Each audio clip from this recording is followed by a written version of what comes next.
आजमगढ़ में नवनिर्वाचित जिला अध्यक्ष श्री कृष्णपाल जी के अध्यक्षता में स्वागत समारोह में मुख्य अतिथि के गोरखपुर श्री सहजानंद राय जी हैं। आज 2024 का नए जिला अध्यक्षों की जो नियुक्ति हुई है, किस हिसाब से चुनाव लड़ा जाएगा? भारतीय जनता पार्टी एक लोकतांत्रिक संगठन है। हम लोकतंत्र में विश्वास करते हैं और भारतीय जनता पार्टी उस पद्धति से, हमारी जो कार्य पद्धति है, हम हर 3 साल पे भारतीय जनता पार्टी की अपनी पुनर्संरचना करते हैं और हमारे उस पुनर्संरचना में जो भी हमारे ज़िले आते हैं, उन ज़िलों में हमको लगता है कि नहीं, अब यहाँ का संगठन को और तेज़ी कर लाना है, तो जो पीछे का कार्यकर्ता उसको कहीं आगे ले जाते हैं और पीछे वाले। और आप जानते हैं 2024 का चुनाव है। अभी हमारे कार्यकर्ताओं ने 2019-2022 में अपने पराक्रम के बल पर भारतीय जनता पार्टी को आजमगढ़ में भी सर्वाधिक, और उपचुनाव होने में भारतीय जनता पार्टी ने समाजवादी पार्टी के मुखिया अखिलेश यादव जी यहाँ से सांसद थे, बाद में उन्होंने धर्मेंद्र यादव जी को भेजा था। भाजपा के कार्यकर्ताओं ने अपने परिश्रम पराक्रम के बल पर और हमारे कुशल नेतृत्व माननीय नरेंद्र मोदी जी, योगी जी के नेतृत्व में हमने उपचुनाव जीता है और समाजवादी पार्टी का गढ़ हमने तोड़ा। आगामी आने वाले आम चुनाव के दृष्टिगत रखते हुए संगठन की प्रक्रिया एक कोई नई नहीं है, ये पुरातन है। हम अपने पुरातन नए कार्यकर्ता, पुराने कार्यकर्ताओं का एक सामंजस्य बना करके हमने अपने संगठन का स्ट्रक्चर खड़ा करते हैं ताकि सबका समन्वय हो, नौजवान का भी हो, बुजुर्ग का हो, महिलाओं का हो। अभी आपने देखा होगा कि 33% आरक्षण, हमारी इस देश की आधी आबादी, हमारी बहनों की, हिंदुस्तान की आज़ादी की इस 75 साल में किन्हीं ने इसी चिंता नहीं की। हम अपने संगठन में पहले से बना रखे हैं। अभी हमने सरकार में, लोकसभा और राज्यसभा में विधेयक पारित करके ये साबित किया है कि हम अपने आधी आबादी बहनों का भी, उनके अधिकार का संरक्षण करने का भारतीय जनता पार्टी करना चाहती है। और ये एक प्रक्रिया है, जब कोई नया बनता है तो स्वाभाविक तौर पे अपने ज़िले में जनपद के कार्यकर्ता अपने नवनियुक्त जिला अध्यक्ष के स्वागत में आए हैं और विशेष तौर पे मुख्य अतिथि के रूप में मैं क्षेत्रीय अध्यक्ष हूँ, मैं भी आया हूँ। आपने देखा है जिस तरीके से कार्यकर्ताओं का यहाँ जनसैलाब खड़ा हुआ है, उन जनसैलाब के कारण क्या यहाँ समाजवादी पार्टी टिक ही नहीं पाएगी। इसलिए नई ऊर्जा, नए संचार के साथ फिर 2024 में हम लोग भारतीय जनता पार्टी को विजय प्राप्त करें। आखिरी सवाल है अध्यक्ष जी, बड़े अनुभवी नेता, आपके देखरेख में वो चुनाव जीता गया।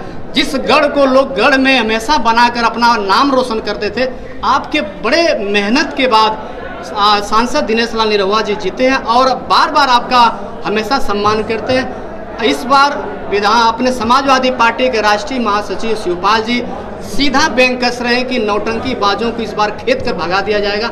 इस गढ़ को क्या फिर बीजेपी दोहरा के फिर 24 रहेगी? एक कहावत है कि खिसियानी बिल्ली खम्भा नोचे। समाजवादी पार्टी क्या जया बच्चन नौटंकी करती हैं? क्या लड़ते थे तो समाज में नौटंकी करने का उन्होंने बीड़ा दिया था क्या? कोई भी व्यक्ति, इस स्वतंत्र भारत में हर व्यक्ति का अधिकार है, एक सेलिब्रिटी होने के कारण उनका वो जो काम है वो करते हैं।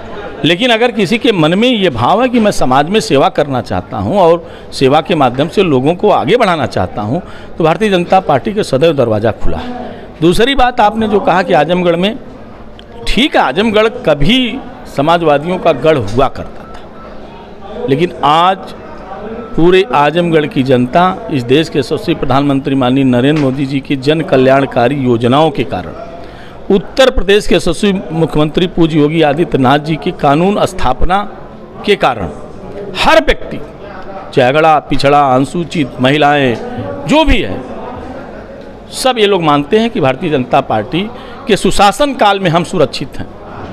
और इतनी बड़ी वैश्विक महामारी के कारण पूरी दुनिया आर्थिक मंदी में चली गई, लेकिन कुशल नेतृत्व के कारण, माननीय नरेंद्र मोदी जी के कारण, उत्तर प्रदेश के यशस्वी मुख्यमंत्री पूज्य योगी जी के कारण आज भारत दुनिया का 5वें स्थान का बड़ा देश, आर्थिक रूप से संपन्न देश बना है।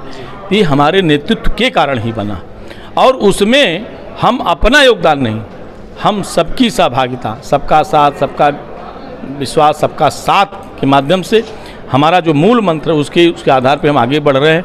और आप देखिएगा कि आजमगढ़ में फिर ये जनता, आजमगढ़ की जनता भारतीय जनता पार्टी के साथ खड़ा। पूर्वांचल पे निगाहें लगातार कि खाता नहीं खुलेगा बीजेपी का, और मुझे जो जिम्मेदारी दी गई है, मैं चाचा नहीं अब बाप बनकर जिम्मेदारी निभाऊंगा, इस पर आज क्या संदेश देंगे? देखिए, ये तो हमारी पारिवारिक परंपरा है, कोई चाचा है कोई बाबा है, हमारा ये संस्कार है।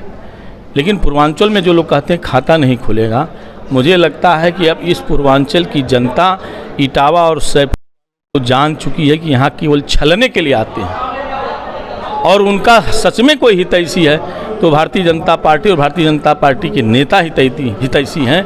उनको कहने दीजिए, वो अपनी ज़मीन तलाशने आए हैं, वो अपनी ज़मीन तलाशने आए हैं कि फिर से हमारी ज़मीन यहाँ मिल जाए। लेकिन आजमगढ़ की जनता भी बहकावे में आने वाली नहीं है, अब उनको ज़मीन नहीं मिलने वाली है। यहाँ अब भारतीय जनता पार्टी ही जो चाहेगी जिसको, और यहाँ के आम मतदाता जिसको चाहेंगे वो चाहते हैं। किसको चाहते हैं? माननीय नरेंद्र मोदी जी को, माननीय योगी जी को चाहते हैं। इसलिए उनके प्रतीक के रूप में जो आएगा वही यहाँ का नेता होगा।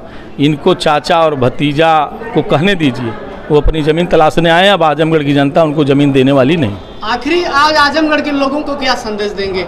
मैं आज अपने नवनियुक्त जिला अध्यक्षों के स्वागत में आया हूँ।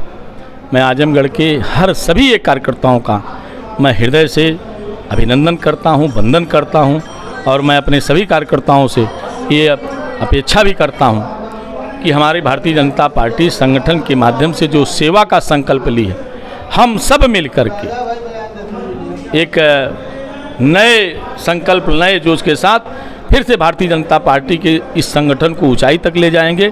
और अपने कुशल नेतृत्व का जो हम सबको आशीर्वाद है, उनका जो संकल्प है कि 2024 में हम फिर भारतीय जनता पार्टी आए, उसके लिए हम लोग काम करेंगे। बहुत बहुत धन्यवाद।